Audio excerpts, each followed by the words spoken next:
인터뷰 준비가 끝나면 반구조화된 질문지를 토대로 인터뷰를 시작하게 됩니다. 정형화된, 구조화된 질문지로는 다양한 상황을 컨트롤할 수 없기에 질문 요지를 간추리고 현장 상황에 따라 플렉시블하게, 유연하게 변화가 가능한 반구조화 질문지를 사용하는 게 바람직합니다. 여러분의 공동체 안녕하시지요? 활력 넘치는 공동체로 행복한 세상을 꿈꾸는 공동체 박사 남영천입니다. 오늘도 공동체 활력을 기원하는 힘찬 구호로 시작하겠습니다. 으라차차 아싸!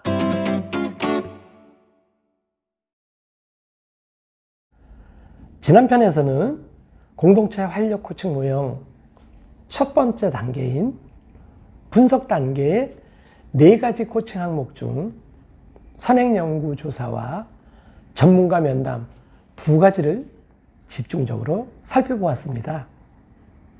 그림과 저의 설명을 통해서 여러분께 소개했는데 혹시 이해하시기 어렵지 않으셨나요?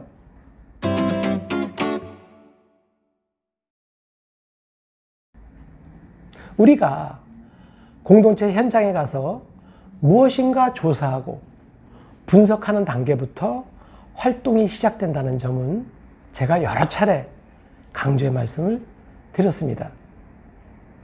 이 단계에서는 현상을 파악하고 관련자의 요구가 무엇인지에 대해 분석하며 본 공동체 활력 코칭의 목표를 설정하게 됩니다.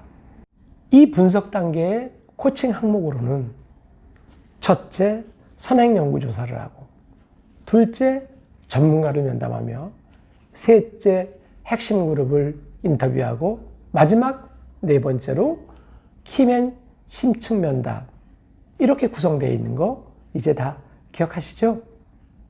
다시 한번 제가 강조합니다만 공동체 활력 코칭 모형은 총 3단계 그리고 6개의 코칭 영역 12개의 코칭 항목과 52개의 세부 전략으로 구성되어 있습니다. 하나하나 다 소중한 의미가 있으니까 여러분들 관심 있게 지켜봐 주시기 바랍니다.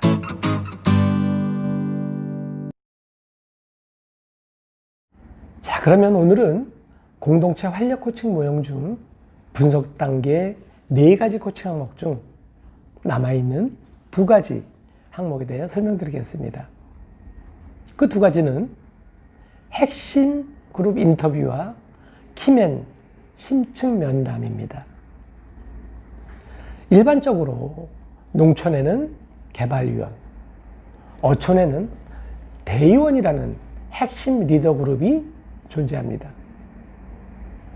농촌의 개발위원은 대체적으로 마을이장님, 노인회장님, 부녀회장님, 개발위원장님, 그리고 새마을 지도자, 동계장 등으로 구성이 되고 있으며 어촌의 대의원은 어촌계장과 간사님, 그리고 지역별 대의원 등으로 구성되어 있습니다.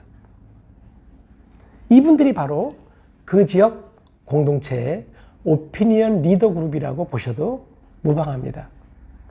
이러한 원로 그룹들은 그 지역의 마을의 도서관이라고 저는 봐도 무방하다고 생각합니다.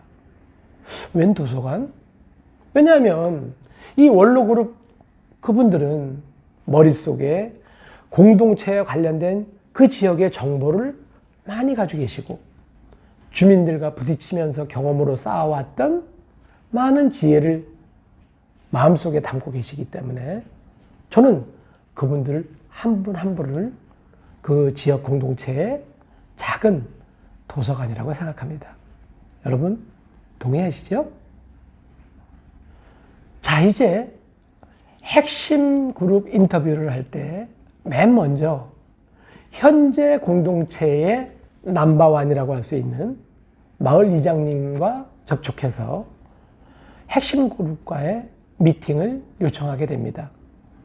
왜 인터뷰가 필요한지, 왜 1대1로 진행해야 하는지, 왜 야간에 해야 하는지 등등 설명을 하고 날짜와 장소를 잡아야 순조롭게 인터뷰가 진행되겠죠.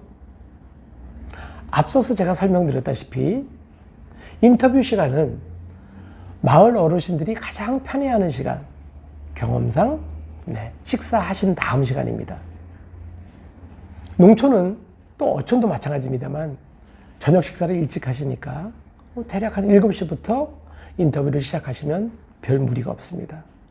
장소는 어르신들의 가정보다 마을회관 등 공적인 장소가 적합하다고 말씀드렸습니다. 마을 어르신 집으로 가면 인터뷰를 방해하는 요소가 너무 많습니다. TV 소리, 배우자 소리, 친구분들 찾아오시죠. 그래서 가능하면 공적인 장소에서 인터뷰를 진행하셔야 된다는 겁니다. 인터뷰 순서는 마을 이장님과 또는 어촌 계장님과 상의하면 주민과 협의해서 순서를 알려줍니다.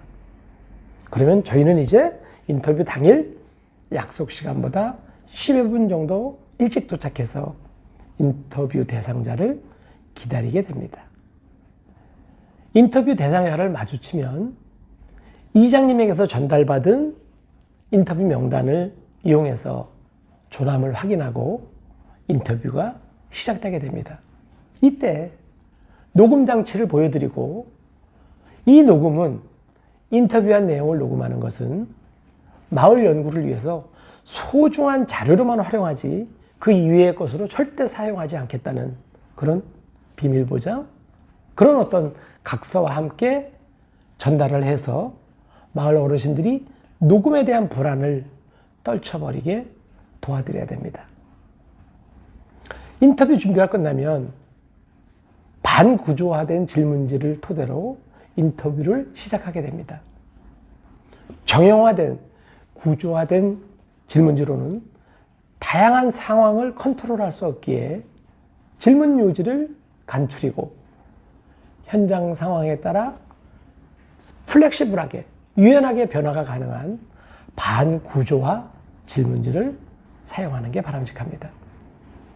먼저 개인의 자긍심을 높이기 위해 이주 시기, 조상님에 대한 자랑, 주요 작물, 연소득 등을 묻고 자녀 문제 등을 통해 충분히 본인의 자랑할 상황을 만들어 드리면 이 어르신들 지금까지 단 한 번도 자녀 자랑을 해보신 적이 없기 때문에 자녀 자랑에 푹 빠지시게 됩니다. 충분하게 들어주시고 단 너무 늘어지지 않게 이 개인 자랑 부분을 적당히 마무리하시면 됩니다. 이어서 공동체에 대한 질문을 자연스럽게 이어갑니다.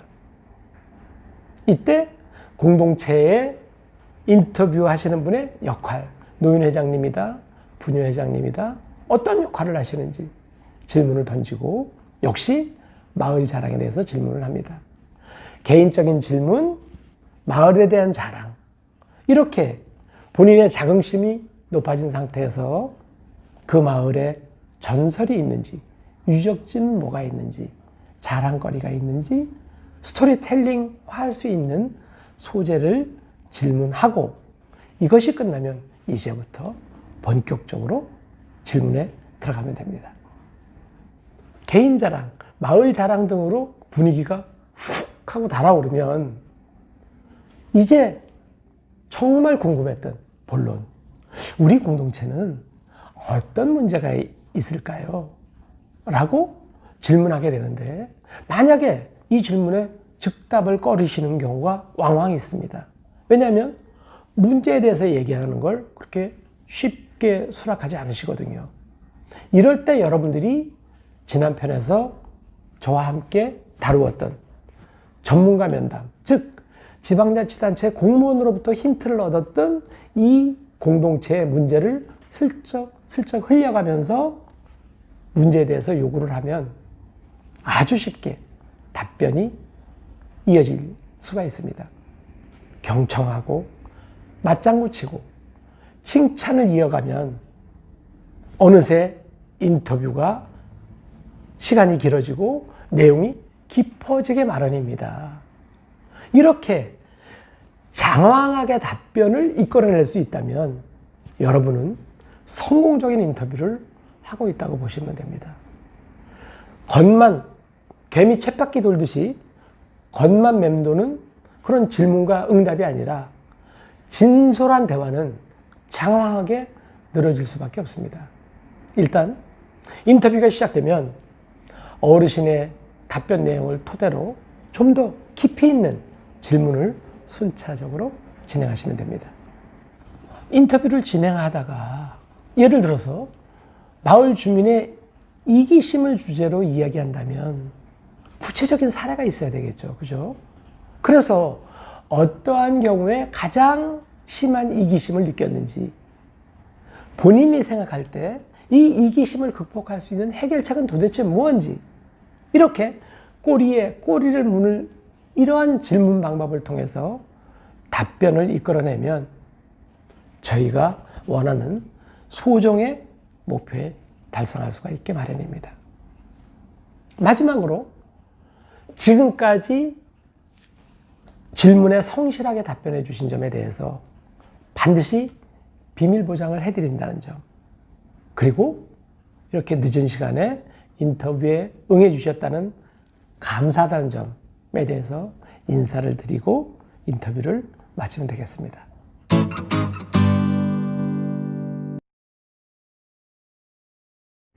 자, 이렇게 핵심 그룹 인터뷰가 끝나면 전 이장 등 현재 리더 그룹은 아니지만 과거의 리더 그룹이었던 분들을 대상으로 면담을 꼭 진행하시기 바랍니다. 물론 쉽지 않습니다. 하지만 공동체의 리더를 선거로 뽑다 보니까 선거에서 떨어지신 분 또는 전 리더는 아무래도 선거를 통해서 떨어졌기 때문에 약간의 앙금이 남아있을 수 있습니다.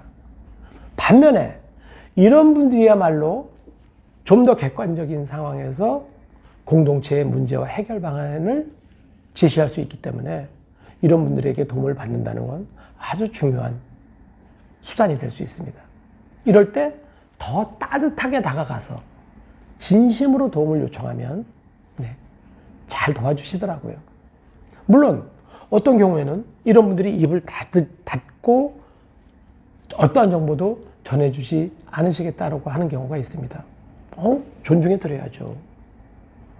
존중해 드린다는 것은 그 상황에서 인터뷰를 중단해야지 꼬치꼬치 안 하겠다는 사람한테 의견을 물어봤자 부작용만 날 수가 있다는 겁니다.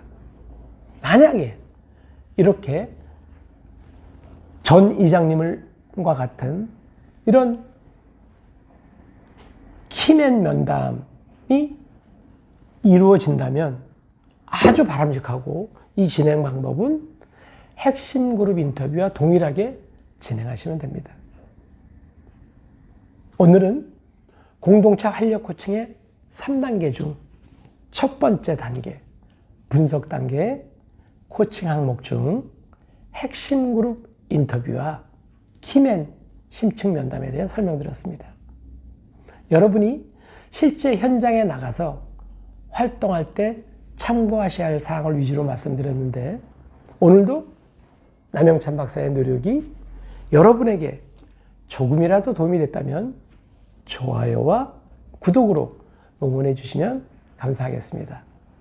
남영찬 TV를 통해 살펴본 공동체 지혜가 여러분에게 소중한 양식이 될 것이라고 확신합니다. 다음 편에서는 지난 두 편에서 살펴본 분석 단계의 이론적인 내용을 토대로 현장에서 겪었던 에피소드, 사례를 중심으로 말씀드리겠습니다. 끝까지 시청해 주신 여러분은 공동체 문제 해결사, 공동체 영웅이 분명합니다. 그리고 당신은 최고이십니다. 당신 최고! 정말 최고!